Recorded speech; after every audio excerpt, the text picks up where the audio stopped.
제가 이 설교 굉장히 많이 했습니다. 한 600번 이상 한 설교 같습니다. 600번을 했다면은 그냥 매주일 이 설교하고 이렇게 다닌다고 보시면 거의 틀림없습니다. 제가 왜 이 설교를 이렇게 반복해서 오래 하는가 하면 저는 이 설교만 하다가 그냥 죽으면 좋겠다. 정말로 그렇습니다. 제가 제일 좋아하고 사랑하는 설교인데 이유는 제가 이 말씀의 깨달음 때문에 받은 복이 말로 못하게 크기 때문입니다. 제가 어떤 복을 받았나? 젊어지기 싫은 복을 받았습니다. 이렇게 말장난하느라 그런 게 아니라 진짜로 그렇습니다. 젊어지는 게 저는 싫습니다. 다 젊어지는 걸 좋아하는데 왜 나는 젊은이는 좋아하는데 젊어지는 걸 별로 좋아하지 않을까? 저는 나이를 만으로 얘기 안 하거든요. 만으로 얘기하면 하나를 깎아야 되니까 이렇게 붙이고 싶지 이렇게 까먹고 싶지가 않아요. 왜 그럴까 생각했어요. 잘못하면 굉장히 잘못 들으시면 이제 건방지게 들으실 수 있는데 제가 제 인생에 후회가 없다는 것을 알게 되었습니다. 여기 이제 며칠 해야 되니까 음향실에서 저음을 좀 많이 빼주세요. 울리지 않게 저음을 좀 많이 빼주세요. 네, 감사합니다. 제가 인생에 후회가 없다는 것을 어느 날 알게 되었어요. 누구나 인생에 꿈과 욕심이 있죠. 저 피아노만큼 되고 싶었는데 저는 넘어서 여기까지 오게 되었어요. 근데 대개 자기가 욕심내는 것만큼 못 가잖아요. 그러기 때문에 후회가 있어서 다시 젊어지면 다시 한번 시도하면 될 텐데 그런 무의식이 있어요. 근데 저는 제가 되고 싶은 것보다 욕심내는 것보다 이렇게 훌쩍 넘어왔기 때문에 다시 뒤로 무르자 그러실까 봐 걱정인 거예요. 돌아가고 싶지가 않아서. 하나님이 너 너무 지나치게 갔으니까 다시 돌아와. 이렇게 물르자. 만에 하나 그러실 때를 대비해서 만일 하나님이 그러시면 이렇게 대답하리라 준비했어요. 일수불태입니다. 나는 내 인생을 무르고 싶지 않습니다. 여러분 그러면 그게 복이죠. 그렇죠. 삶에 후회가 없다. 다윗이 시편 23편에서 이렇게 고백했어요. 나의 잔이 넘치나이다. 부족함이 없습니다. 제가 정말 어느 날 성경책에 썼어요. 하나님 저도요. 저도 그렇거든요. 제가 몇 년 전에 제 아내에게 이렇게 얘기했던 기억이 있어요. 하늘이 뚫렸는가 보다. 하늘이 뚫렸는가 보다. 어떻게 이렇게 복을 받을 수가 있나 하는 그런 생각을 했어요. 그런데 여러분들 그 복 혹시 관심 있으세요? 받으시면 좋지 않을까요? 제가 받았는데 여러분 못 받겠죠? 그런 게 어디 있어요? 제가 받았으면 여러분도 받는 거죠. 그런데 어떻게 이 복을 받았나 누가 물어보시면 저는 두 번도 생각 안 하고 대답합니다. 오늘 이 말씀에 대한 깨달음 때문이라고. 그러니까 저는 이 설교를 600번 아니라 할 수만 있다면 6000번도 하고 싶어요. 이걸 전하는 게 복음이니까. 제가 2011년도부터 뭐 젊은이들 주로 하긴 하지만 페이스북이라는 걸 하기 시작했어요. 거의 매일 글을 이제 올리고 또 그 페이스북 소위 말하는 팔로우라고 하는 데 꽤 많아졌는데 몇 년 전에는 제가 마태복음을 강해했어요. 매일 그냥 1장 1절부터 이렇게 쭉 뭐 강해라는 말은 안 쓰고 마태복음 이야기 이렇게 해서 쭉 써나갔는데 꽤 많은 사람들이 와서 읽었어요. 또 댓글도 달고. 근데 어느 날 댓글이 달렸어요. 근데 그 댓글 다는 사람의 아이디가 있잖아요. 자기 이름 아이디가 있는데 그 친구 아이디가 사탄이었어요. 그리고 댓글 내용이 더 웃겼어요. 돌아버리겠네. 그러니까 사탄 돌아버리겠네. 이게 또 뭔가 제가 해석했어요. 사탄이 이런 글 읽으면 돌겠다. 이제 그런 뜻으로 쓴 줄 알았어요. 그래도 궁금해서 그 사탄이라는 아이디를 클릭했어요. 그러면 그 친구 페이스북 방으로 들어가요. 그러면 그 친구에 대한 정보를 좀 알 수 있어요. 그랬더니 정말 사탄교를 믿는 사탄교도였어요. 여러분 사탄교가 있다는 걸 아세요? 사탄교가 있습니다. 오래됐습니다. 꽤 막강한 세력입니다. 타락한 천사 루시퍼를 믿는 그 사람들입니다. 실제 뭐 마귀 모양하고요, 그러죠. 여러 해 전에 저에게 있던 전도사 하나가 캐나다 사람인데 캐나다 출신 한국인이죠. 한국 와서 목회 배운다고 했다가 캐나다 갔다 오면서 사탄교 바이블, 사탄교에도 바이블이 있어요. 그걸 들고 왔어요. 한번 보시라고. 제가 그래서 사탄교 바이블을 봤어요. 1장 1절을 읽고 덮었어요. 그러니까 제가 사탄교 바이블 1장 1절은 제 눈으로 읽었어요. 그게 뭔가 하면 내 삶의 주인은 너 자신이다. 이렇게 돼 있었어요. 내 삶의 주인은 너 자신이다. 제가 덮었어요. 그놈이 아직도 그놈이네. 그러고 덮었어요. 그 말이 사탄이 하와를 유혹해서 선악과 따먹고 먹게 할 때 했던 말이거든요. 내가 하나님이야. 내가 내 삶의 주인이야. 왜 하나님 시키는 대로 살아? 네 맘대로 살지. 먹고 싶으면 먹어, 따고 싶으면 따, 물어보지 말고. 왜 하나님 앞에 끌려다니냐? 내가 하나님인데. 사탄은 끊임없이 우리에게 내가 하나님이다, 하나님이 되라, 내 삶의 주인은 너 자신이다, 이렇게 얘기해요. 잘 살게 하려고 그럴까요? 못 살게 하려고 그럴까요? 사탄이 당연히 못 살게 하려고 그러는 거죠. 그런데 왜 우리가 우리의 삶의 주인이 되면 못 살까요? 내가 내 삶의 주인이 되어도 잘 살려면 이 조건이 충족돼야 돼요. 전지전능해야 해요. 근데 우리는 전지전능해요? 무지무능해요? 그건 아시죠? 그건 인정하시죠? 그러면 간단해요. 무지무능한 존재가 내 마음대로 살면 답은 잘 산다, 못 산다? 못 산다죠.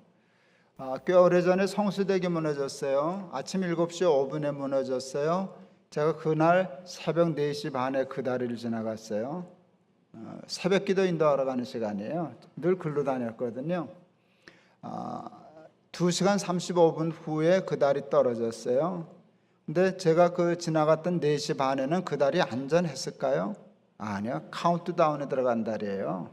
그것도 모르고 그날따라 은혜 뻗쳐가지고 찬송가 부르면서 지나갔어요.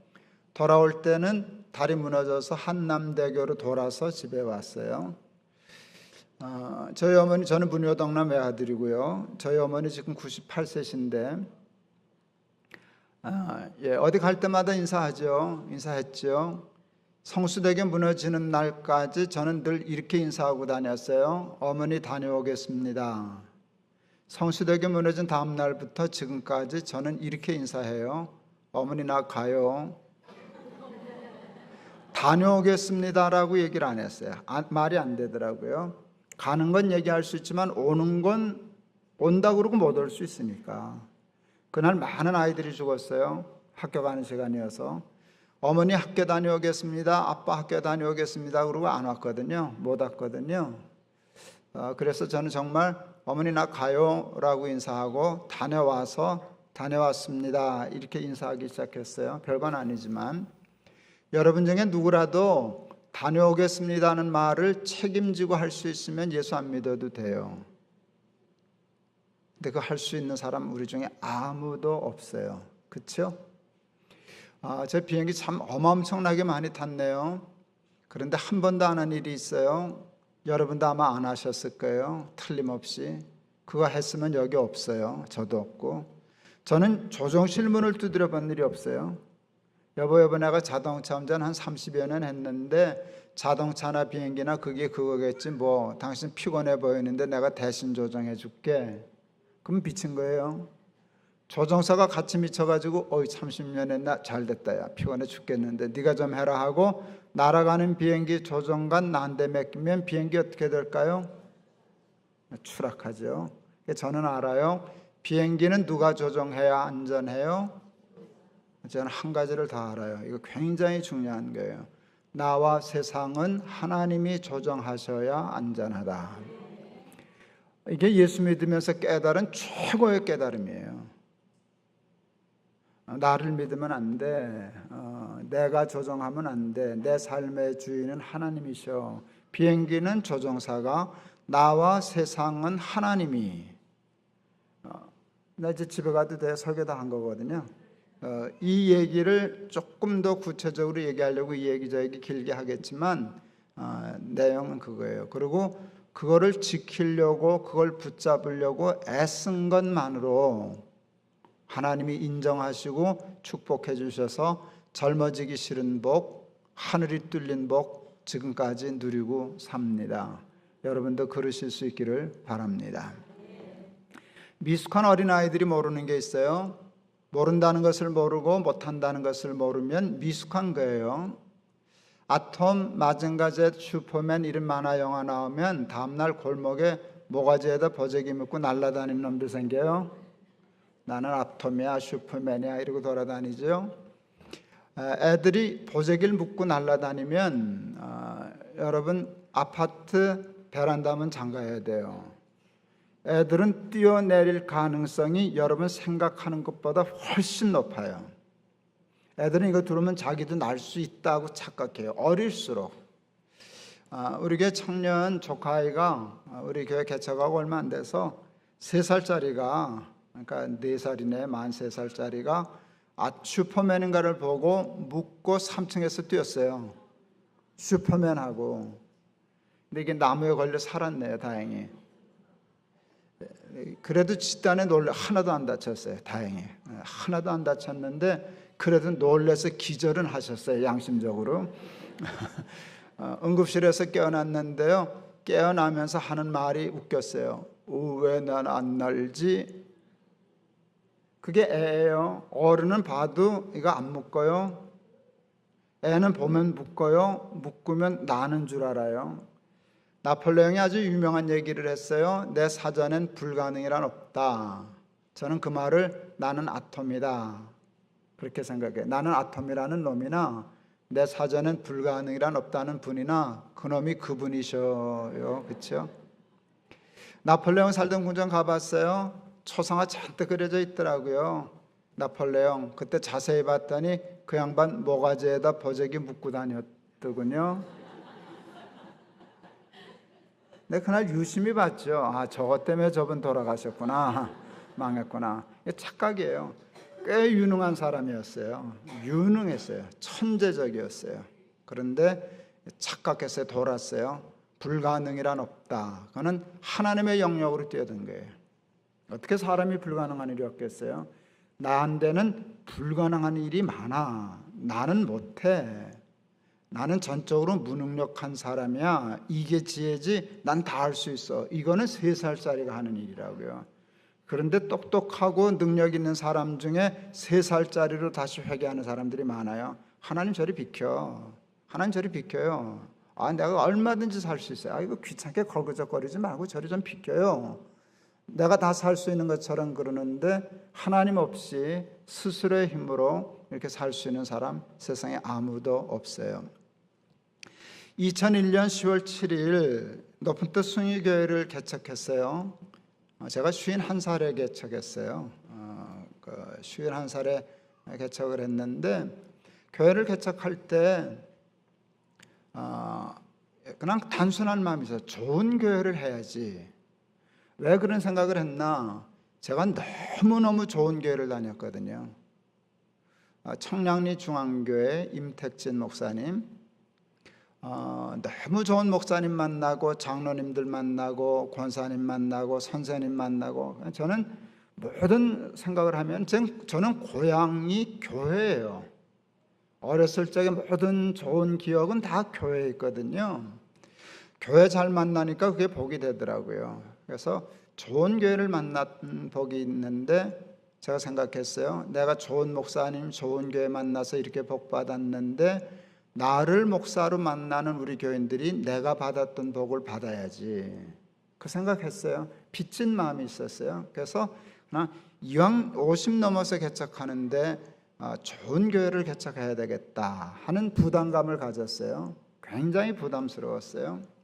그때 하나님이 저한테 주신 성경이 마태복음 16장 13절 이하의 말씀이에요. 주는 그리스도시요 살아계신 하나님의 아들이십니다 라는 신앙 고백을 베드로가 하니까 예수님이 이렇게 말씀하셔요. 내가 이 반석 위에 내 교회를 세우리니 음부의 권세가 이기지 못하리라. 이렇게 성경이 이렇게 읽다가 그 새삼스럽게 은혜가 되는 날이 있어요. 전에 미처 보지 못했던 게 보이고 그러는데 말씀이 살아서 역사하면은요 토시 하나하나가 의미가 있어져요. 저는 그날 내가라는 단어에 충격적인 은혜를 받았어요. 난 내가라는 말을 늘 놓치고 읽었었어요. 내가 이 반석 위에 내 교회를 세우리니, 내가 내 교회 이렇게 얘기하는데 깜짝 놀랐어요. 야, 내 교회를 개척하는데 왜 네가 걱정이냐? 내 교회는 내가 세워. 그때 제가 하마터면 이렇게 얘기할 뻔해서 하마터면 덤태기 쓸 뻔했네. 내 거 아닌데 괜히 나보러. 그러니까 하나님이 네가 왜 그렇게 쌩 날리냐? 네가 왜 그렇게 부담스러워하냐? 내 교회를 왜 네가 세워? 내 교회는 내가 세워. 얼른 드렸어요. 하마터면 덤태기 쓸 뻔했네. 그리고 얼른 갖다 드렸어요. 그때 정말 이 어깨에서 이 부담스럽던 게 벗어지는 자유함을 느꼈어요. 그건 설명할 길이 없어요. 그래도 짐은 벗었는데, 그 부담은 벗었는데, 그래도 나 목사인데, 나 담임 목사인데, 그러면 하나님 저는 뭘 해야 하지요? 제 역할은 뭐죠? 그럴 때 하나님이 생각나게 하신 단어가 유치라는 단어였어요. 유치. 평창 동계올림픽 유치할 때 유치예요. 그러니까 프레젠테이션을 쭉 하면은 평창이 좋겠네 이렇게 낙점하잖아요. 예수님 우리 교회 세워주세요. 예수님 우리 교회 축복해 주세요. 그럴 때 얘기해봐.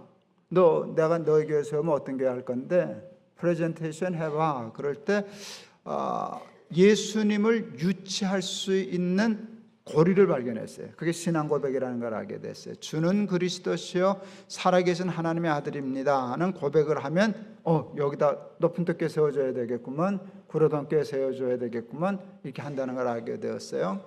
그래서 높은 뜻 숭의교회 목회 철학, 목회의 목표 하나밖에 없어요. 단 하나로 정리했어요. 하나님이 주인이 되시는 교회를 하겠습니다. 높은 뜻 교회 목표는 하나예요.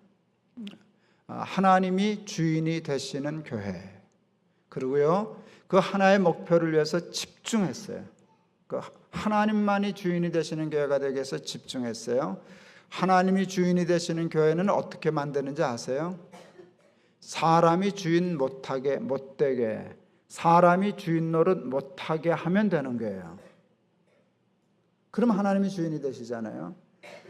그런데 많은 교회들의 주인이 하나님이 아니세요. 사람인 교회가 참 많아요. 죄송하지만 목사가 주인인 교회도 상당히 많고요. 장로님들이 주인인 교회도 상당히 많고요. 부엌을 중심으로는 권사님들이 주인인 교회가 또 많고요. 사람은 이 원죄적인 본능이 있어서요 어디를 가든지 깔고 앉아서 자기가 주인 노릇하려고 하는 의식적인 무의식적인 본능이 있어서 생각 없이 지나다 보면 하나님이 주인 노릇할 자리가 없는 거예요. 어느 장로님 한 분이 우스갯소리를 하시더라고요. 어느 날 그 천당을 갔는데 그 집사 하나, 장로 하나, 목사 하나가 갔대요. 집사님이 들어가니까 하나님이 너무 좋아서 신발도 안 신고 내려오셔서 좋아하고 반가워하시더래요. 집사 하나 왔는데 저렇게 좋아하시면 나 장로 들어가면 기절하시겠네 하고 은근히 이제 환영을 기대하고 갔더니 장로 자기 들어갔을 때는 그냥 반가워는 하는데 아까 집사만 못하더래요. 그래서 상처를 받았대요. 섭섭해가지고. 근데 내가 들어오더래요. 하나님은 김 목사는 꽤 유명했었는데 김 목사는 또 어쩌려나 걱정하면서 봤더니 의자에서 내려오지도 않으시더래요. 그래서 김 목사 왔냐? 눈치가 저건 어떻게 여길 나왔나? 이제 그런 눈치시더래요. 그러면서 마지못해 너 잘 왔다, 용케 잘 왔다. 그래서 내려오지도 않으시더래요. 그래서 기분이 좋았대요. 자기보다 박대를 받으니까. 그래도 궁금해서 물었대요. 저 김 목사 꽤 잘 나갔었는데 왜 하나님 그렇게 아까 집사는 난리를 치시던데요. 그랬더니 하나님이 그러셨대요. 저 자식은 내가 자리에서 일어나기만 하면 자꾸 내 자리를 깔고 앉아가지고 난 무서워서 못 일어나.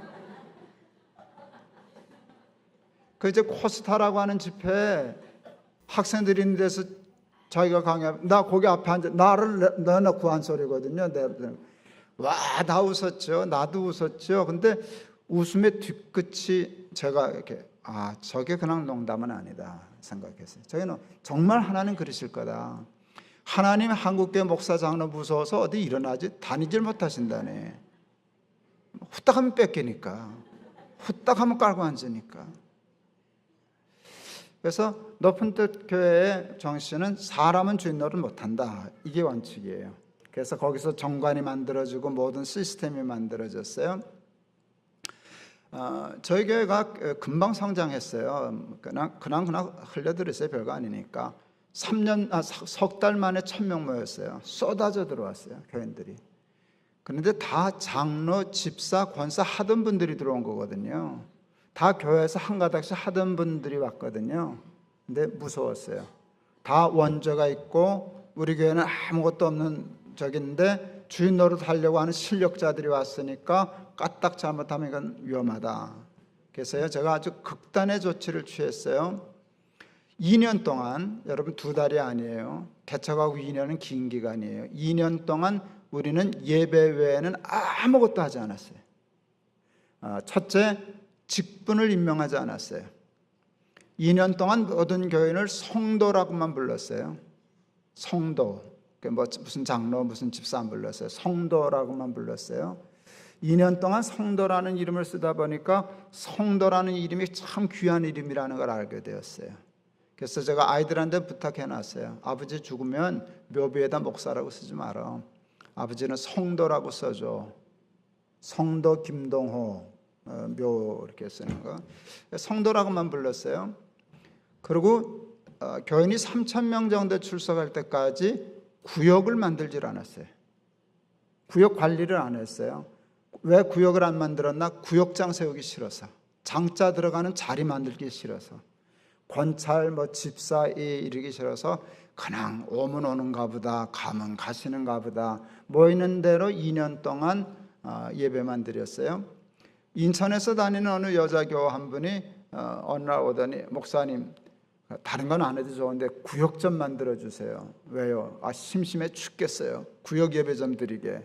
그래서 내가 숨도 안 쉬고 그랬죠. 그냥 반상회 가세요 그랬어요.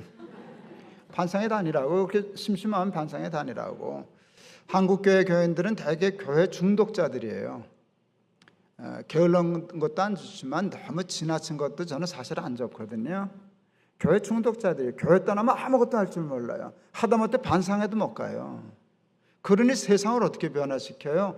다리 부러진 장수 성 안에서 큰 소리 친다고 교회 안에서만 오글오글거리지 밖에 나갈 생각을 못해요. 그래서 우리는 나가 놀아라 하고 2년 동안 교회에서 아무것도 못하게 했어요. 그냥 교회는 예배 드리는 곳이야. 그리고 2년 동안 그렇게 고집부렸어요. 주일 예배 시간에 대표 기도를 2년 동안은 안 시켰어요. 왜 안 시켰게요? 대표 될까 봐. 웃으시지만 웃으라고 그런 게 아니라 저는 그만큼 예민했어요. 그러니까 대표라는 말을 못 쓰는 거예요. 그 자꾸 들으면 무의식적으로 자기가 대표인 줄 알 거 아니에요. 그래서 대표라는 말 쓰는 일을 참 조심했어요.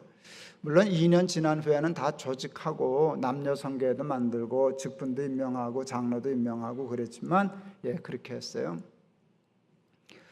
저희 교회가 시작할 때 정관을 만들었어요. 저희 교회 정관은 여러분 조금 이렇게 뭐라 그럴까 참 거친 정관이에요. 조금 억지 정관이에요. 제가 인정해요. 평범한 정관은 아니에요.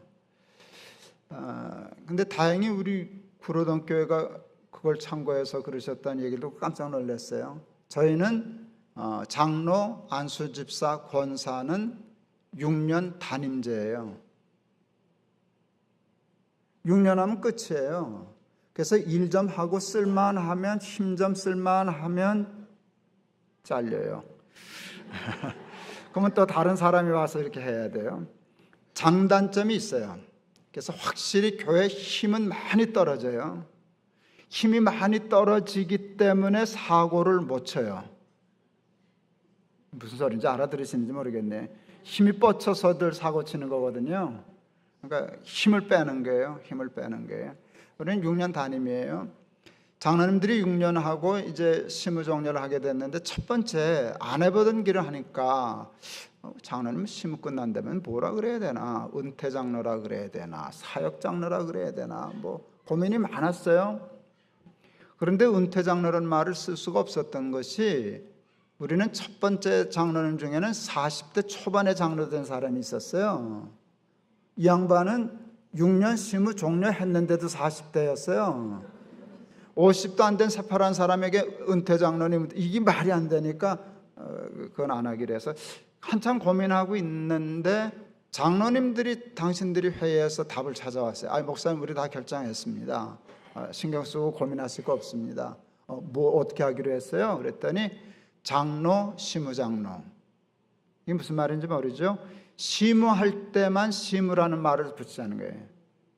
그 다음에 장로 했던 사람을 끝났다고 사역은 안 하지만 집사라고 부르지는 않을 거 아니냐. 그러니까 호칭은 그냥 장로라고 부를 거 아니냐. 그러니까 그 다음에는 그냥 다 장로라고 부르면 되는 거지, 거기다 뭐 명예, 공로, 은퇴 뭐 이런 거, 원로 이런 거 붙이지 말자고. 그래서 우리 교회는 지금 시무장로와 장로만 있어요. 장로님 이제 더 많죠. 시무장로는 제한되어 있으니까.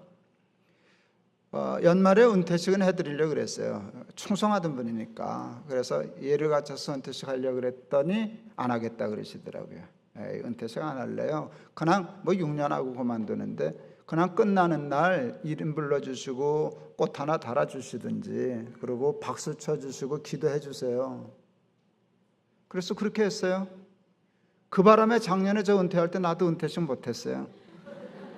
순 물귀신들이에요, 장로님들이. 근데 그게 근사하더라고요. 그 생각을 참 많이 했어요. 은퇴식이 조금 불편하다. 뭐 은퇴 예배, 은퇴식 그러는데 그 식과 예배의 주인공은 하나님이 아니시더라고요. 뭐 그 사람의 공이 뭐 몇 년 동안 어쩌고 저 다 스포트라이트가 글로 가니까 그건 사람에게 스포트라이트 가는 건 예배는 아니죠. 그렇죠? 그래서 안 하면 좋겠다. 그런데도 뭔가 아쉬워서 말을 잘 못 꺼냈는데 장로님들이 물속으로 들어가는 바람에 나도 못했죠. 근데 조금 서운한 기분이 없는 건 아니지만 막상 감행하고 나니까 깨끗하고 좋더라고요. 그래서 마지막 주일날 우리는 이제 지금 여기서 한국에 6개인데 6개 다 설교, 마지막으로 설교하고 설교 다 끝나고 한 10초, 그동안 감사했습니다. 높은 뜻교회 목사여서 행복했습니다. 그러고 끝냈어요. 왜 그런 일들을 하는가 하면은, 사람은 충성했다고 대가 요구하지 말자, 자리하지 말자. 저희 교회는 원로가 없어요. 그 정관에 원로 목사, 원로 장로 하지 말자 그랬어요. 저는 이제 교회가 원로제도 안 해줘도 사는데 아무 지장 없거든요. 옛날에 목사님 그거 아니면 못 살았어요. 어떻게 살 길이 없잖아요. 근데 저는 연금이 2개나 되는데, 저는 세금 내서 국민연금 아마 꼭대기로 많이 받을 거예요. 하도 오래 많이 벌었으니까. 첫 번째부터 벌었으니까. 국민연금 받죠. 총회연금도 받죠. 70세 은퇴 안 하고 65세 했다고 30% 깎아주더라고요. 그러고서 70세 되면 다 준다 그러더라고요. 뭐 그러거나 말거나. 그런데 2개 합치면 나 먹고 사는데 아무 지장 없거든요. 조금 아수하긴 하죠.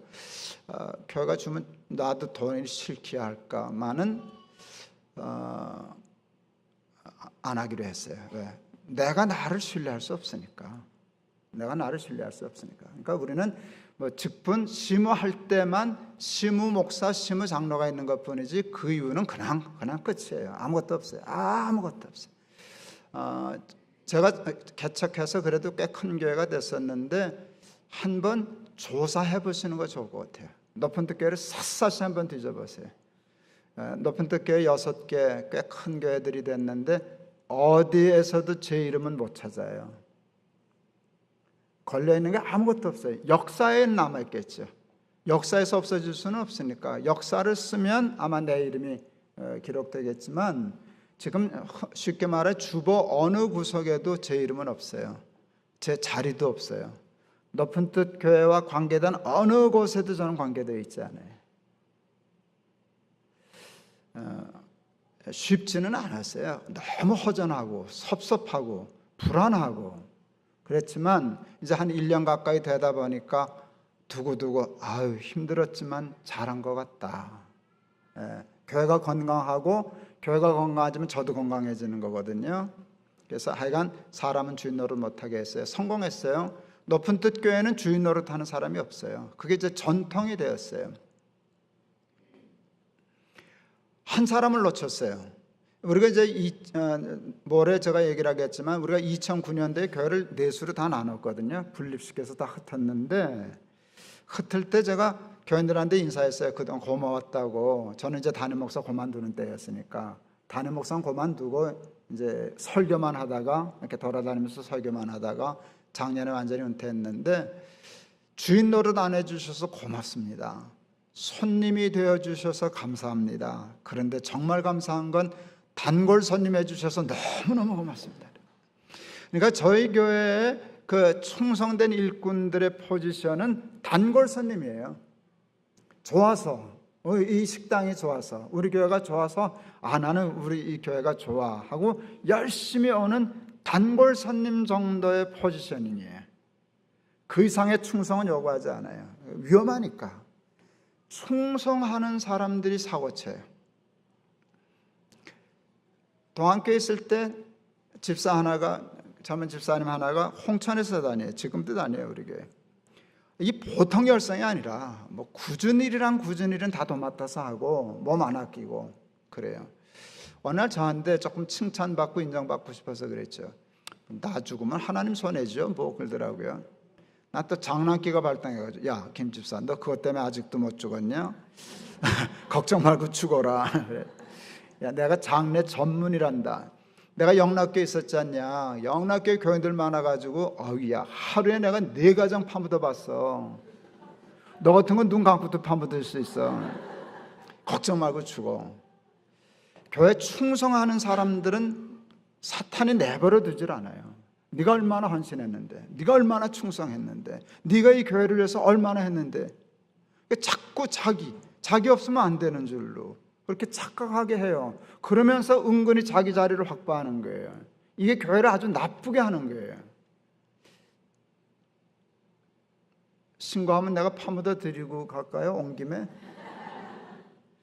예, 그런 자리를 다 파묻어야만 교회는 하나님이 주인이신 교회가 되는 거예요. 그게 말로 되는 게 아니라고요. 나를 파묻어야, 나를 부인하고 죽여야, 내 자리가 없어야, 내 영광이 없어야, 내 유익이 없어야, 내 세력이 없어야, 내 힘이 없어야 그게 하나님이 주인이신 교회잖아요. 근데 그게 쉬운 게 아니라고요. 제가 개척한 목사고 그러니까 조금 힘이 있으니까 그냥 악착같이 장로님 주인 노릇 못하게, 꽈리 못 들게, 힘 못 쓰게, 돈 좀 냈다고 뭐라고 큰 소리 못 치게 그건 철저히 다 막았어요. 근데 어느 날 보니까 한 사람을 놓쳤다는 걸 알게 되었어요. 누굴 놓쳤게요? 나를 놓쳤죠. 언제나 사람이 그렇잖아요. 자기는 못 보잖아요. 장로님이 주인 될까 봐 이러고 있고 연보 많이 하는 사람 주인 될까 봐 이러고 있고 그러는데 그러다가 나를 놓쳤어요. 정작 나를 놓쳤더라. 그걸 어떻게 알게 됐나? 저희가 이제 그 사무실하고 교육관으로 쓰는 건물은 임대를 해야 했어요. 학교를 우리는 예배당 빌려서 했기 때문에 임대했는데 이게 학교가 명동에서 남산 쪽에 있는 데라 하여간 되게 임대료가 비싼 동네예요. 땅값 비싸고 어마어마하게 비싸요. 교인들 헌금인데 매달 꼬박꼬박 엄청난 돈 내니까 억울해서 이 돈을 세로 낼 바에야 은행에서 융자 얻어서 이자 물고 건물을 사는 게 낫겠다. 그건 나도 계산이 되니까 당회원들도 다 그렇게 건의해서 마침 좋은 빌딩이 하나 나와서요 그 건물을 사기로 결정했어요. 근데 그때 저희는 돈을 이렇게 모아두는 교회가 아니어서 다 들어오면 다 쓰는 교회여서 돈이 얼마 없었어요. 그래서 은행 융자를 얻어야 했었어요. 계산해 보니까 한 30억, 그때 30억 원을 대출해야 했었어요. 30억이 작은 돈은 아니지만 저희 교회 덩치에 비하면 뭐 그냥 얼마든지 갚을 수 있는 돈이니까 또 은행도 쉽게 돈을 대출해 줄 거라고 쉽게 생각했어요. 근데 퇴짜 맞았어요. 은행이 우리 교회 돈을 안 주는 거예요. 2번이나 시도했는데 퇴짜 맞았어요. 내가 이해가 안 갔어요. 저 양반들 돌았나? 우리가 같이 큰 교회에다 돈 안 빌려주면 어디서 밥 벌어 먹고 살려고 저러지? 신기해서 내가 3번째는 제가 만났어요. 그리고 담당자한테 물었어요. 왜 안 주냐고. 그랬더니 그 양반이 그랬어요. 신용이 없다고. 아니 나는 그 예산과 교인 숫자가 신용인 줄 알았어요. 우리 3,000명인데요. 우리 1년 예산이 수십억인데요. 근데 신용이 없다면 어떻게 해요? 그랬더니 신기한 얘기를 하대요. 그 친구가. 목사님 높은 뜻 숭의교회에는 석 달 만에 1,000명 모였다죠? 네. 목사님 때문이죠? 아니라 그럴 수는 없죠. 그랬더니 기가 막힌 얘기를 해요. 한 사람 때문에 석 달 만에 1,000명 모인 교회는 그 한 사람만 자빠지면 한 달 만에 무너집니다. 내가 너무 쇼크를 받아서 멍하니까 말귀를 못 알아들은 줄 알고 알아들으라고 예를 든 게 또 더 웃겼어요. 예를 들어 목사님이 스캔들이 나신다거나 그 다음에 또 한 말이 죄송합니다. 차 사고로 돌아만 가셔도 이 교회는 수습을 할 수가 없습니다. 우리 돈 받을 데 없습니다. 골치 아픕니다. 그래서 아예 안 줍니다. 그러더라고요. 저는 말 잘 듣는 은사를 받았어요. 저는 그 30억 안 받아도 돼요. 그냥 새 물고 사면 되는 거니까. 이익이냐 손해냐의 문제지 교회 되고 안 되는 문제는 아니니까 안 빌려주면 그냥 세 내고 살면 되겠네 그랬는데 그게 저의 마음에는 30억보다 더 귀한 말이었어요. 장로는 내가 문제라는 걸 그 사람은 다 알더라고요. 그 사람은 높은 뜻 교회는 하나님 안 믿는 사람이니까 그럼 다 알더라고요. 김동호 교회지 뭐 김동호 목사 교회 아니야? 그러면 위험하잖아. 그 한 사람이 좌주자는 게 돈 주면 안 되지. 이런 판단 선 거예요. 제가 30억 원보다 귀히 여겼어요. 너무 은혜를 받고 감동받으니까 자기 말에 그렇게 감동하는 사람을 처음 본 모양이에요. 틀림없이. 자기 말에 감동받는 것에 감동받아가지고 돈 빌려줬어요. 그래서 아주 건물 잘 사서 잘 썼죠. 지금은 이제 재단에 줘서 재단 건물이 됐네요. 그날 알았어요. 높은 뜻 교회 문제는 장로님이 아니다. 권사님이 아니다. 김동호다. 그래서요. 굉장히 건방지게 조금 들리시겠지만 제가 그날로부터 목회 목표를 이렇게 정했어요. 높은 뜻 숭의교회에서 김동호 제거하기. 김동호 물 빼기. 그래서 제일 먼저 한 일은요. 안식년을 떠난 것이었어요. 장로님한테 제가 안식년 가겠다고 1년 교회 떠나겠다고 장로님들 기겁을 하셨어요. 저는 한 달에 한 주일은 늘 설교를 안 했어요. 동안교 때부터 안 했어요. 모든 교인들은요 담임 목사에게만 길들여져요. 그게 그렇게 좋은 일이 아니에요. 그래서 다른 설교 이렇게 편협해져요. 신앙관이나 안목이 편협해질 수 있어요. 그러니까 이 사람 설교도 들어보고 이런 설교도 들어보고 전 그런 다양성이 있어야 돼서 그래서 한 주일은 늘 설교를 안 했어요. 너무 좋은 제도예요. 그러면 제가 설교 안 하는 주일은요 토요일 날 텔레비전 보고 극장도 가고 아주 좋아요. 목사님도 한번 참고해 보세요. 하여간 저는 동안교 때부터 한 달에 한 주일은 설교 안 했어요. 그러면은요 쌩 난리가 나요. 쉬는 날을 빼는 날을 정해놓지 않거든요. 정해놓으면 그냥 단체로 빠지니까. 그래서 막 돌려도 교인들이 안 당해요. 그냥 전화하면 돼요. 사무실에 일주일 내내 전화해. 누가 설교하냐고 이번 주일. 내가 이래봬도 그러는 사람이라고요. 제가 설교하는 주일은 400명에서 800명 더 와요. 그러니까 다시 말하면 제가 설교 빠지는 주일은 400명에서 800명 안 와요. 장로님들이 그 얘기를 하시더라고요. 목사님 설교 빠지는 주일에는 400명에서 800명 안 오는 교회입니다. 이 강단을 1년을 내팽개치시면 이 교회는 무너집니다. 무너질 수도 있습니다. 그래서 얘기했어요. 그러니까 간다 그러는 거죠. 밤낮 나한테만 의존하면 어떡하겠느냐고. 나 없이 사는 법을 배워야 되지 않겠냐고. 내가 없어도 교회가 돌아가야 되지 않겠냐고. 제가 말을 어죽 잘해요. 장로님들이 그럴듯해서 보내줬어요. 제가 교인들한테 잘 설명하고 안식년의 의미는 쉼도 있지만 나 없어도 되는 교회. 나도 교회 없어도 살 수 있어야 되지 않겠냐. 여러분, 교회 목사들이요 되게 목회 일 중독자이기 때문에요 교회 떠나면 어쩔 줄을 몰라요. 꽤 오래전에 한 10여 년 전에 우리 교회 목사님이 은퇴하시고 나서 얼마 있다가 식사 대접을 했는데 저한테 그러시더라고요. 김 목사, 야, 은퇴식하고 다음날 일어났더니 갈 데가 없어. 그래서 내가 속으로 그랬어요. 할아버지 그걸 그날 하시면 어떡하나. 은퇴하면 그 다음날 갈 데 없다는 건 정해져 있는 일인데 미리미리 준비를 해놨어야지 뭘 만들어 놓던가. 이 정신부터 훈련해야 되거든요. 일 중독자예요. 그러니까 나도 교회 은퇴를 하면 교회 일 안 하고도 살아남을 수 있는 훈련이 필요하거든요. 그게 안식년 동안 하는 거예요. 여러분 1년 동안 쉬는 거 쉽게요 어렵게요? 좋은 말로 할 때 대답해요. 1년 동안 노는 거 쉬워요 어려워요? 맨날 산에 갈 수도 없고 아주 힘든 일이라고요. 정말 그래서 막상 은퇴하고서 쩔쩔매는 분들이 많죠. 그거 힘든 거예요. 목사도 마찬가지예요. 나는 1년 동안 교회도 나 없이 살아야 되고 나도 교회 없이 살아야 되고 좋은 기회라 생각했어요. 그리고 미국으로 가버렸어요. 교인들 줄었게요 안 줄었게요? 줄었게요 안 줄었게요? 줄었죠. 조금 줄었게요 많이 줄었게요? 많이 줄었죠. 첫 주일날 1000명 없어졌어요. 우리 교회는 1000명이 없어졌어요. 깨끗하게 없어졌어요. 장로님들 놀래가지고 당장 들어오라고 수습하셔야 된다고. 내가 그때 그렇게 답변했어요. 다 무너져도 안 들어갑니다 그랬어요. 내가 들어가면 수습됩니다. 근데 밤낮 내가 들어가야만 수습되는 교회를 언제까지 하실랍니까? 그냥 무너지라 그러십시오. 괜찮습니다. 다시 하면 됩니다. 그거는 무너져야 할 교회는 무너져야 따릅니다. 그거 괜히 붙어잡고 얼기설기 살려놓으면 그 흐리멍텅한 교회 됩니다. 그랬더니 하나님이 그거를 믿음으로 봐주셨어요. 1000명 줄은 데서 스톱시켜 놓고 1년 후에 들어왔더니 다시 원상복구됐어요. 그러니까 제가 나갈 때와 들어올 때 숫자가 똑같았어요. 근데 똑같은 교회가 아니에요. 전에는 제가 없으면 왔다 갔다 하는 흐리멍텅한 교회.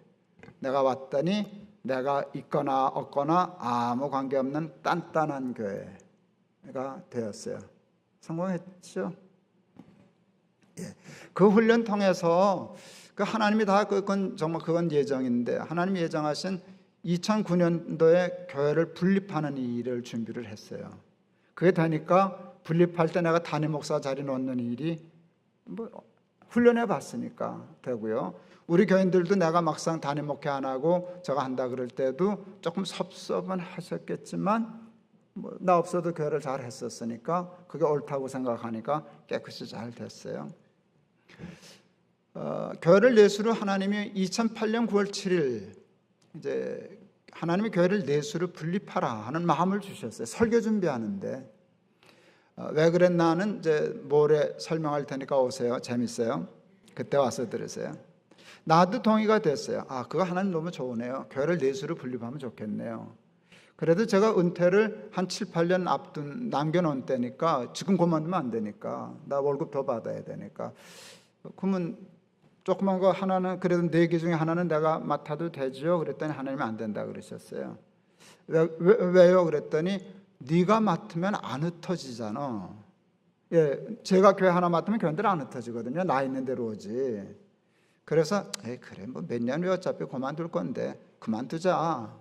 그리고 교인들한테 얘기했어요. 내가 65세까지는 내 교회니까 이렇게 매주 한 교회씩 돌아다니면서 설교만 하겠다. 이제 그러고 흩었어요. 그랬더니 친구들이나 선배들이 기겁을 했어요. 넌 어떻게 일을 그렇게 쉽게 생각하냐? 너 이제 그래 봐라. 그러면 너 뒷방 늙은이 된다. 그랬어요. 여러분 이 영감들이 제일 골 땡기는 소리가 뒷방 늙은이라는 소리거든요.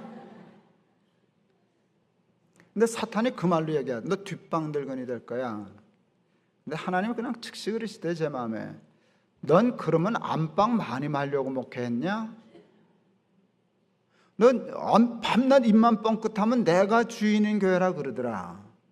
내가 진짜 주인이 교회가 되려면 너 같은 목사가 뭔지 아세요?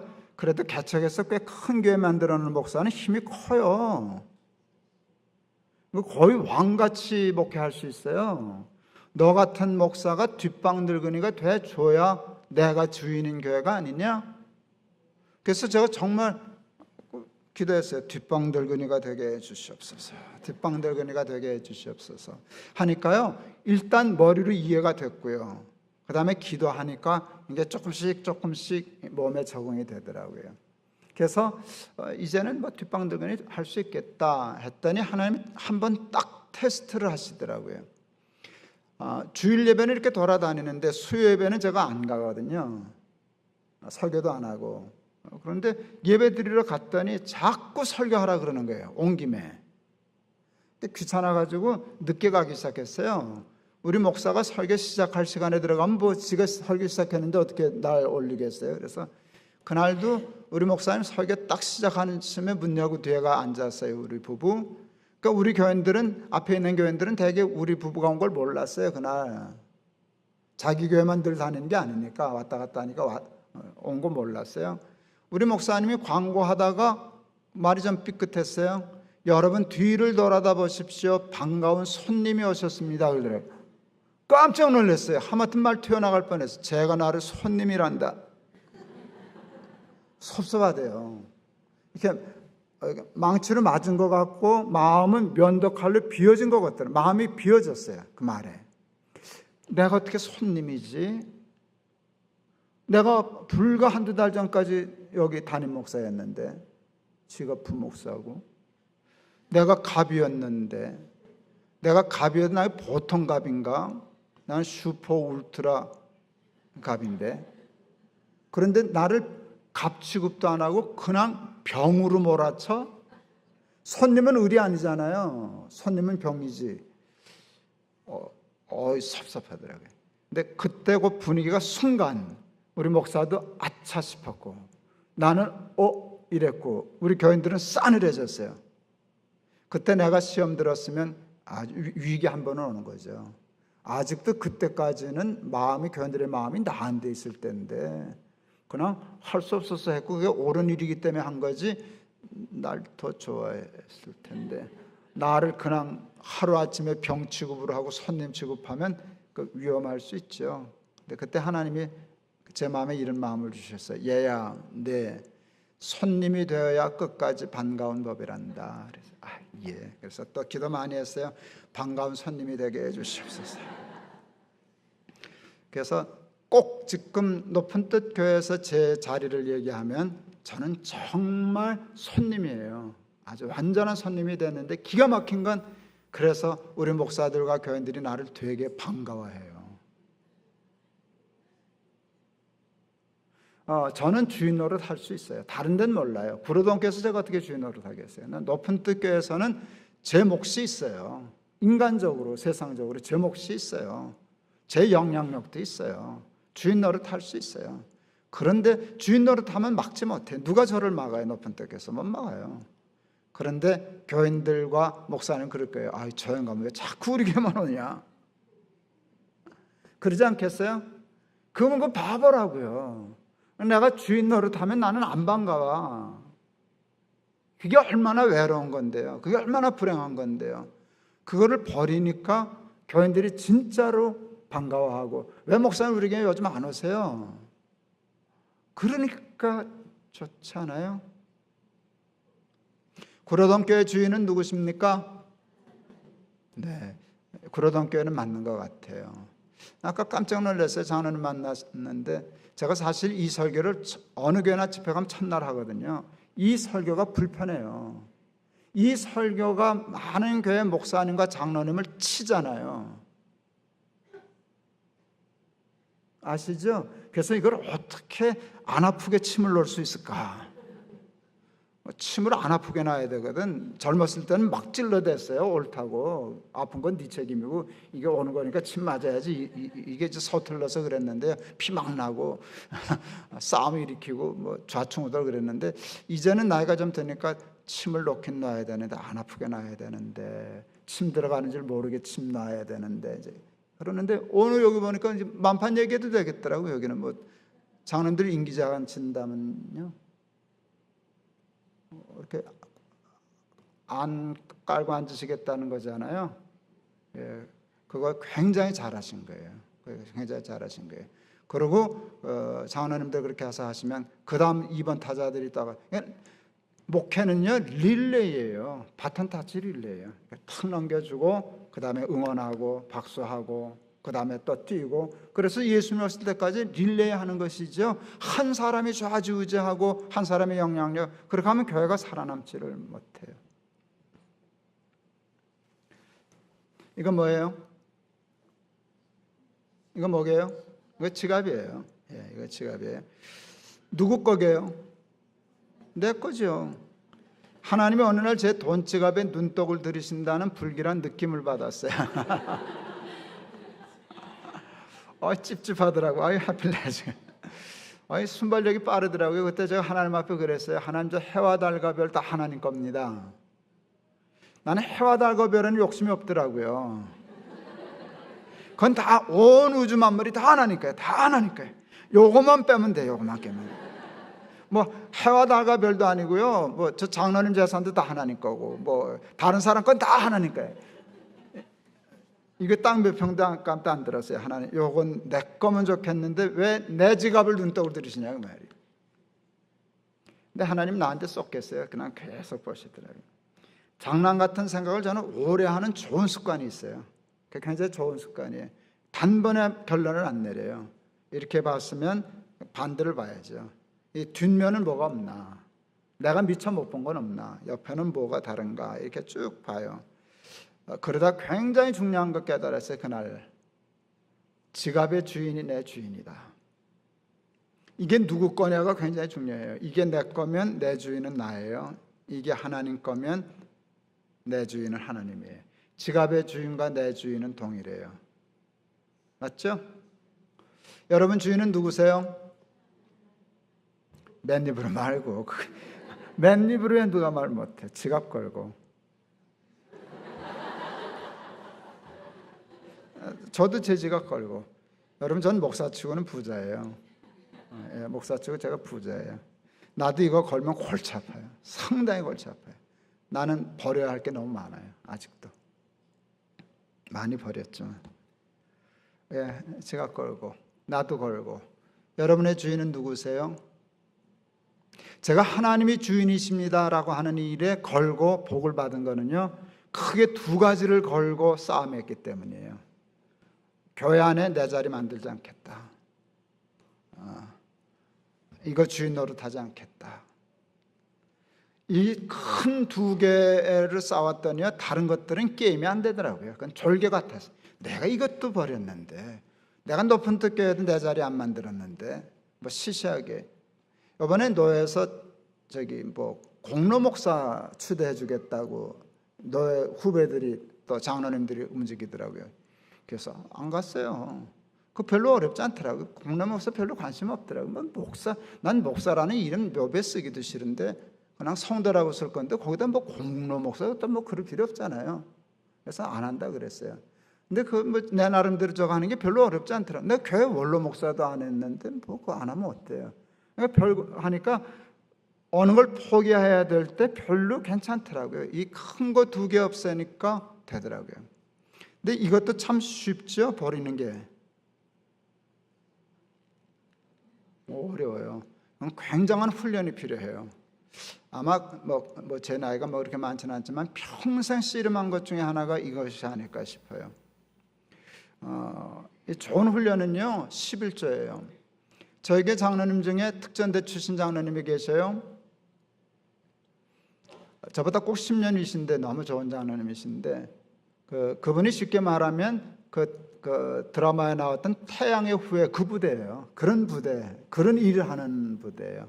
그러니까 실제 외국에 가서 전투도 하고, 대부분 동료들은 죽고 못 돌아오고 뭐 이런 분이신데, 내가 어느 날 그랬어요. 나는 2층에만 서도 다리가 후들거리더만 어떻게 비행기에서 뛰어요? 그랬더니 훈련 받으면 됩니다 그러더라고요. 그걸 누가 알지 모르나? 3년, 석 달 동안 이렇게 레펠이라는 데서 뛴대요. 근데 거기에 10m래요. 왜 10m냐 그랬더니 11m가 제일 공포를 느끼는 높이래요. 10m에 서면 눈높이가 11m가 되는데 거기서 뛰면 다른 데서도 다 뛴대요. 똑같이 무서우니까. 난 그 얘기를 듣자마자 무릎 쳤어요. 알았다. 11조란 사람이 돈에 대하여 가장 공포를 느끼는 액수다. 거기서 뛰면 뛴다.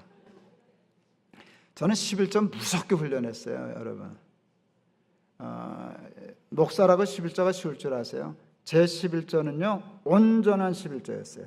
첫 번째 스타트는 하나님의 온전한 11조라 그러셨으니까. 그래서 어떤 식으로 훈련했는가 하면, 교인 이제 추석 다가오네요. 추석에 교인들이 사과 한 상자를 보내도 11조 떼었어요. 조기 20마리 보내도 11조 떼었어요. 하여간 나한테 들어오는 것은 돈이든 상품권이든 사과든 뭐든지 간에 정확히 11조 떼었어요. 사람들이 묻더라고요. 그걸 어떻게 떼어요? 뭘 어떻게 떼어요? 10개 중에 하나씩 빼면 되지. 정말로 그렇게 했어요. 사과 상자 해가지고 제일 큰 것 중에서 해서 10개 중에 하나씩 딱딱 뗐어요. 속이 20마리 들으면 20개 떼어요. 그리고 그거 갖다 주면 돼요. 장애우들. 우리 한 15분 걸어가면은 택시 운전기사인데 참 훌륭해요. 평생 장애인들하고 같이 살았어요. 공동생활했어요. 그래서 늘 갖다 줬어요. 그냥 문 앞에 놓고 오면 돼요. 그러니까 그분들은 아직도 내가 주는 줄도 모르고 나 모를 거예요. 그냥 갖다 주면 됐죠. 우리 아내가 젊어서는 그냥 옷 아무렇게나 입고 돌아다녔어요. 온누리교회 권사님 중에 유명한 패션 디자이너가 있었어요. 그 권사님이 우리 아내를 보더니, 사모님 왜 그러고 다녀요? 오세요. 내가 옷 좀 드릴게. 이분은 백화점마다 매장이 여러 대 있는 큰 부자였어요. 유명한 디자이너예요.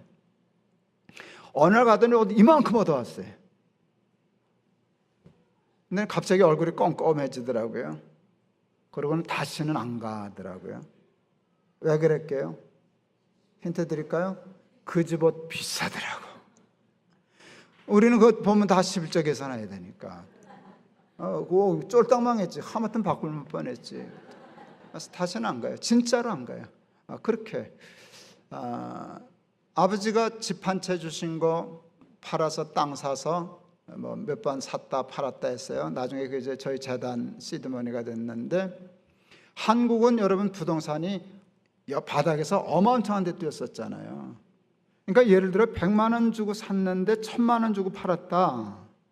그러면 다음에 물건을 살 때는 900만 원의 이익이 생긴 거잖아요, 부동산에서. 그렇게 하면 90만 원 11조 내고 그 다음 걸 샀다고요. 그러니까 저한테 있는 모든 돈은 은행 통장에 하다못해 보통 예금 이자가 붙어도 이 11조 때 먹은 건 없다고요. 그런 거 조금 어긴다고 하나님이 뭐 그럴 건 아니지만, 나는 훈련받는 거니까 11조는 흠 있으면 안 된다라고 생각했어요. 그 다음에 도전한 거는요, 미국에 어느 교회 갔더니 후배 목사님이 미국의 젊은 청년들이 11조 소원을 한대요. 하나님 연봉 10만 불까지는 11조 드리겠습니다. 15만 불이 되면 10에 1.5조를 드리겠습니다. 20만 불부터는 12조 드리겠습니다. 뭔 얘기인지 아시죠? 그래서 19조까지 사인한대요. 그러고 지키는 애들이 있대요. 아까 얘기했잖아요. 저는 말 잘 듣는 은사가 있다고요. 저는 그런 얘기 들으면 걸려요. 나는 튀지 않아요. 걸려요. 그래서 그 얘기 듣고 한국에 와서 집에 들어가기 전에 문방구 가서 금전 출납부 사서 계산기하고 들고 가서 그날로부터 3년 전까지 꼭 만 10년 동안 금전 출납부 썼어요.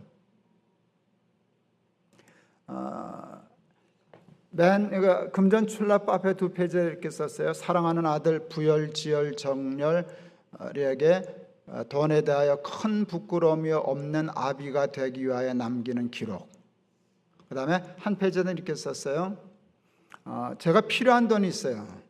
하나님 원로 목사 하나도 먹고 살 수 있게 그거 주세요. 나 살 수 있는 아파트 하나 주세요. 45평. 아주 구체적이죠. 45평. 차 주세요. 제니시스. 구체적이죠. 그 다음에 손주들이 있는데 너무 이쁘더라고요. 손주들 용돈 주고 싶을 때, 옷 사주고 싶을 때 그냥 큰 부담 없이 사줄 수 있는 여유 주세요. 친구들하고 밥 먹고 신발끈 안 묶게 해주세요. 그냥 밥 먹고 밥값 정도 낼 수 있는 그 여유는 늙음하게 있는 게 좋지 않아요? 주세요. 그 다음에 요건 조금 욕먹을 썰인데요. 제가 7년 전부터 골프를 시작했어요. 제가 30년 차 당뇨병 환자인데 안식년 할 때 우리 아들놈이 유학 중에 골프채를 내 방에다 놓고 갔어요. 아버지는 골프 쳐야 살아. 미국에 골프 치는 애도 돈 안 들어. 그래서 이제 그때 시작했는데 그게 제 건강에는 아주 좋아서, 그래서 하나님 골프 치게 해주세요. 지금도 그것 때문에 욕 되게 먹어요. 알아요. 그런데 뭐 치는 걸 어떡하겠어요. 여러분, 지금 제가 해놓은 거를 한국의 목회자 중에 몇 퍼센트나 누리고 살 수 있겠어요? 아마 1%도 안 될 거라고 생각해요. 그렇지만 뭐 내가 하나님 앞에, 그런데 여러분 아셔요? 저는 그거보다 돈이 더 많이 생겨요. 여기 조금 상처받는 눈치 같아요. 제가 구로동 교회보다 굉장히 조금 큰 교회에서 목회했거든요. 교회에서 생활비 잘 줬겠죠? 그러면 좋죠. 그 다음에 제가 돈이 어디서 생기나? 전 책 엄청 썼어요. 책 많이 썼어요. 한 50권 썼어요. 근데 그게 거의 다 베스트셀러였어요. 인쇄 그냥 어마어마하게 들어왔어요. 어마어마하게 들어왔어요. 그 다음에 또 돈이 어디서 들어왔게요? 목사님 나에게 강사비 줄 거죠? 안 준다 그러진 않겠지. 여러분, 제가 가면 강사비를 받잖아요. 그거 다 났으면 벤츠도 좋은 벤츠 타고 갈 수 있을 거예요. 근데 하나님, 하여간 그거 상관없이 하나님 나 요만큼 주세요. 그 대신 제가 다른 건 굉장히 전략해요. 그래서 요만큼 주세요. 근데 저는 그보다 수입이 많으니까, 그래서 하나님 앞에 약속했어요. 한 달에 얼마가 생기면 얼마를 떼겠습니다는 걸 약속하지 않으면 못 지키니까. 그리고 표를 만들었어요. 첫 해 장부를 써서 계산하니까 딱 정돈이 되잖아요. 1년 되니까 대략 55% 내가 쓰고 45% 헌금했더라고요.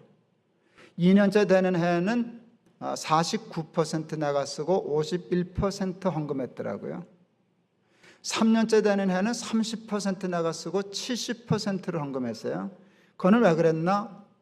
아까 그 은행 직원들 하다가 준 건물, 그 3년 동안 건축 헌금 약속했는데 2년째 되는 해 우리 하나님이 빚주고 사는 거 싫다고 한꺼번에 무는 바람에 70%가 됐어요.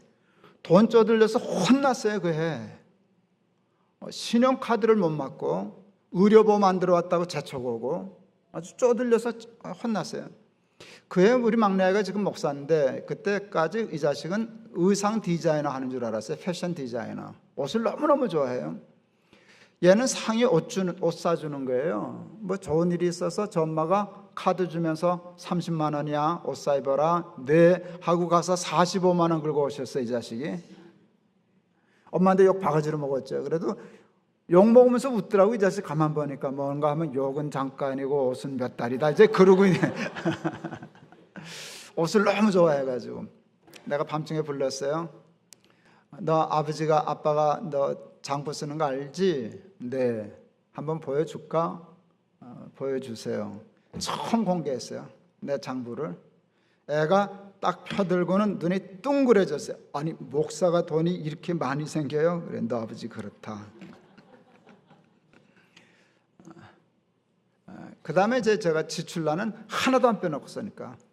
그리고 다 이제 분류를 하고 이렇게 숫자를 맞춰놓고 퍼센테이지를 계산을 하는 거니까.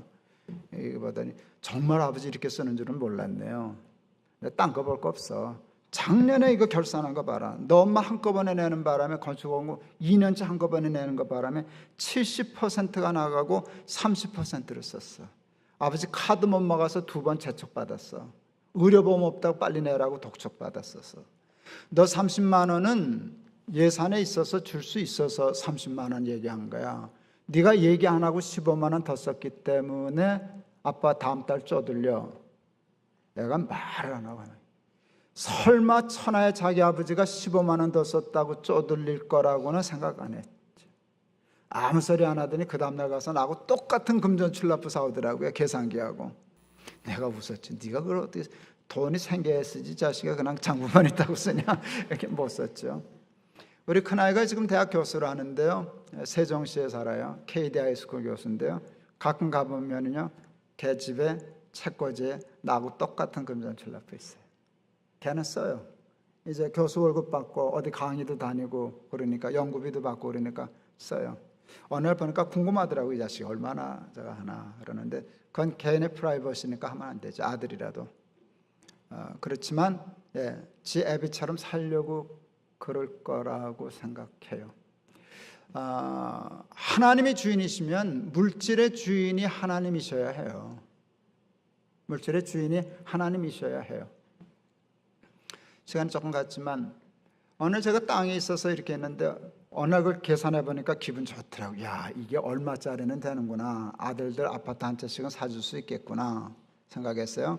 계산해 가지고 애들 다 불렀어요.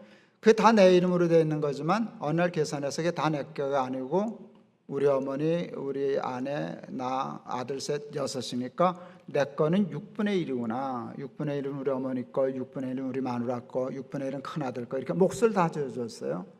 그리고 그걸 공개했어요. 6분의 1은 네 거야, 너희들 거야. 액수는 대충 어느 정도 된다. 기분 되게 좋아하죠. 자기 몫이 정해졌으니까. 그 발표를 한 다음 날이에요. 새벽 기도하고 기도하는데 하나님이 뜬금없이 난 그러셨어요. 여러분이 지금 내 얘기를 들었으니까 웃으시는 거예요. 나는 웃지도 영문을 몰랐으니까 난 그러셔서 네 그랬어요. 그랬더니 아버지라면 아버지라고 부르지를 말든가 불렀으면 주든가 왜 너 엄마는 주고 내 건 빼놨냐 그러니 왜 너희가 6분의 1이냐 7분의 1이지 그러시더라고요. 그렇더라고요. 그래서 정말 그러네요. 그리고 진짜 여러분 그냥 뭐 얘기도 잘한다고 그랬지만 저는 그냥 얘기하는 게 아니에요. 제 삶이에요. 그래서 정말로 인식했어요. 내 거는 7분의 1이구나. 그래서 애들 다시 불렀어요. 야, 계산 잘못했어.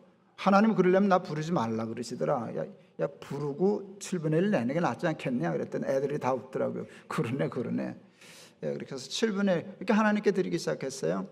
제가 그 일을 하고서 마음이 너무 좋아서 교인들에게도 그렇게 살자고, 하나님께도 가족의 몫을 하나는 드리자고, 자식들한테 목 주라고, 상속하라고, 그리고 늙음하게 한 목 가지고 사시라고, 괜찮다고, 그래도 하나님 목 하나 떼라고. 제가 그 설교할 때는요 캥기는 사람들이 있었어요. 우리 교회도 어마엄청 부자가 조금 있거든요. 나야 뭐 그까지 얼마 안 되지만 그분은 그게 크다고요. 그래서 그분은 갈 줄 알았어요. 그런 분들은 아니나 다를까 그 설교 하자마자 오시더라고요. 다음 주일날.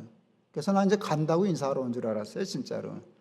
그랬더니 지난주 설교 은혜 많이 받았습니다 그러더라고요. 아니 장로님 그 설교가 은혜가 돼요? 그랬더니 그럼요. 왜요? 그랬더니 말이 웃기시더라고요. 높은 뜻 오면 다 뺏길 줄 알았죠. 뭘. 그런데 뭐 n분의 1만 내라니까 그건 너무너무 좋은 소식이라고. 그건 합리적이라고. 그때 우리 장로님들이 은혜 받아가지고요 공개 유언장 몇 분을 쓰셨어요. 돌아가시면 3분의 1 내겠다. 재산에 절반 하나님께 드리겠다. 근데 이 양반이 죽어야 돈을 받지. 암만 기다려도 안 죽네 이 양반들이. 그래서 내가 당회하다 그래서 아직까지도 안 돌아가셨어 우리 장로님들이. 그래서 왜들 안 죽어요? 그래서 유언장을 썼으면 빨리빨리 가줘야 내가 돈을 받았을 거 아니야. 그랬더니 장로님들 기가 막혀 웃죠. 뭐 장난인 줄은 알지만 우리 목사님 유산 받아 쓰시려고 우리 죽기 기다리셨다고. 제가 그랬어요. 근데 장로님 죽지 않아도 돼. 이렇게, 어떻게 하면 됩니까? 죽은 다음에 내지 말고 내고 죽어. 죽은 다음에 낼 건 미리 내. 그렇게 하면 장로님 당대 다 쓰고 죽을 수 있잖아. 저는 그러고 저는 실천했어요. 그래서 하나님 7분의 1 드리기로 한 거, 근데 보니까 내가 7분의 1이 필요 없더라고요. 애들도 그렇고. 그래서 결국은 절반 정도 정리해서 하나님께 드리고 그걸로 재단 만들었어요. 그 대신 우리 아이들은 집 한 채씩은 날라갔죠. 애들이 다 동의해 주었어요. 그러니까 제가 하나님이 주인이십니다라는 신앙 고백을 하려고 자리하고 싸우고, 그래서 그냥 성도로 돌아가려고 애쓰고 손님 노릇하려고 그러고 11조 생활하고 재산도 나한테 꼭 필요한 만큼 지키고 하나님을 위해서 쓰려고 하는 거 이렇게 했어요. 영접하는 자 곧 그 이름을 믿는 자들에게는 하나님의 뭐가 되는 무엇을? 권세. 자녀의 권세가 뭘까요? 이게 엄청난 거예요. 자녀의 권세는요, 아버지께 맡게 되는 거예요. 애들이 학교 갔다 올 때, 야, 우리 집 갈래? 그래요. 우리나라 말로 우리 집은 자기 집이라는 거예요. 이 도둑놈들이. 자기 집이라는 거거든요. 근데 그거 맞아요. 코미디언 중에 이휘재라고 있어요. 옛날에 친구들이 전화했는데 아버지가 받으셨어요. 거기 휘재네 집이죠. 그랬더니 그 할아버지 그러셨어요. 아니다, 내 집이다. 그랬어요. 휘재 아버지 집이니까 휘재 집이잖아요. 그게 자녀의 권세예요. 우리가 하나님을 주로 고백하면 하나님은 우리를 아들이라 딸이라 그러시는 거고 권세를 주시는데 자녀의 권세가 뭐게요? 하나님 나라가 내 나라 되는 거예요.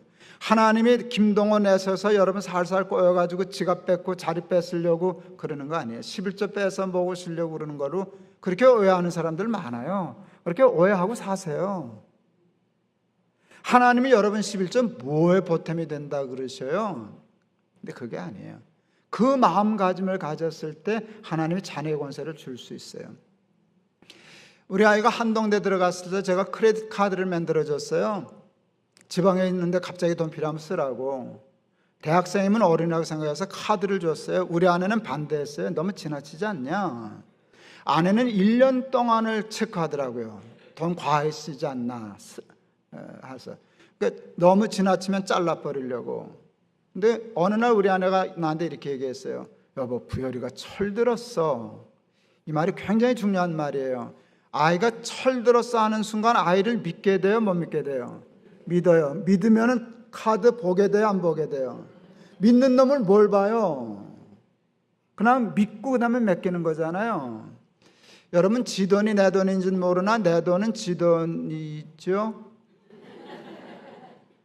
믿으면은요, 카드 주고 내 거 다 써도 괜찮아요. 왜? 돈이 아까워서 안 주는 게 아니라 돈을 줬을 때 애가 잘못될까 봐 못 주는 것이지, 잘 된다면 내 거 다 준들 뭐가 아까워요? 그 돈이 줘서 잘 된다면 애가. 그날 알게 되었어요. 베드로가 예수님을 믿으니까 예수님이 베드로를 믿으실 수 있게 되었어요. 베드로가 예수님을 못 믿었으면 예수님도 베드로를 못 믿으셔요. 예수님이 베드로를 못 믿으시면 열쇠를 맡길 수 없어요. 열쇠가 아까워서가 아니에요. 그 열쇠 주면은 타락하니까, 감당 못하니까, 스포일 되니까, 철이 안 들었으니까 못 주는 거예요. 철 안 든 자식에게 부모가 카드 못 맡기는 거나 똑같은 거예요. 그러니까 믿으니까 열쇠를 주셨잖아요. 내가 자식을 믿으니까 카드를 주잖아요. 그날 깨달았어요. 그때는 카드가 없어서 열쇠를 주셨구나. 요즘 성경 쓰시면 이렇게 쓰시겠다. 내가 천국 카드를 내게 주리니 내가 땅에서 이렇게 하면 천국에서 나가리라. 그런데 그냥 제 말은 이렇게 장난 같은 말이 많은데요. 근데 하나도 장난 아니에요. 그대로 돼요. 저는 숫자를 들어서 정확한 사건을 들어서 간증할 수 있어요. 교회에 대해서, 교회도 마찬가지고요. 제 개인에 대해서, 제 자식에 대해서, 돈에 대해서, 일에 대해서. 여러분, 그래서 제가 젊어지는 거 싫어요 라고 얘기한 거 아니겠어요? 하늘이 뚫린 것 같아 라고 하는 말은 그래서 나오는 거 아니겠어요? 여러분의 주인은 누구신가 한번 곰곰이 생각해 보세요.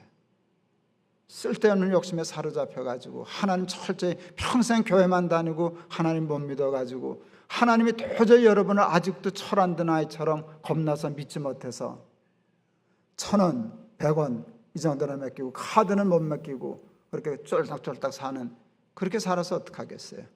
이왕 믿는 김에 철저히 잘 믿는 사람이 되어서 자녀의 권세를 누리고 간증할 수 있는 저와 여러분 다 될 수 있기를 주의 이름으로 축원합니다. 아따, 설교 되게 길어졌네요. 내일 안 올까 봐 걱정이 태산이네. 내일은 짧게 할게요. 오세요. 네, 기도하겠습니다.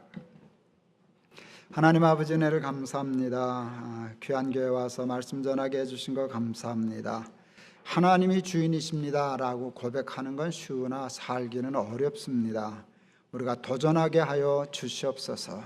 하나님이 주인이심을 고백하여 하나님의 자녀가 되는 권세를 누리게 하시고 오늘은 들었지만 내일은 간증하게 하옵소서.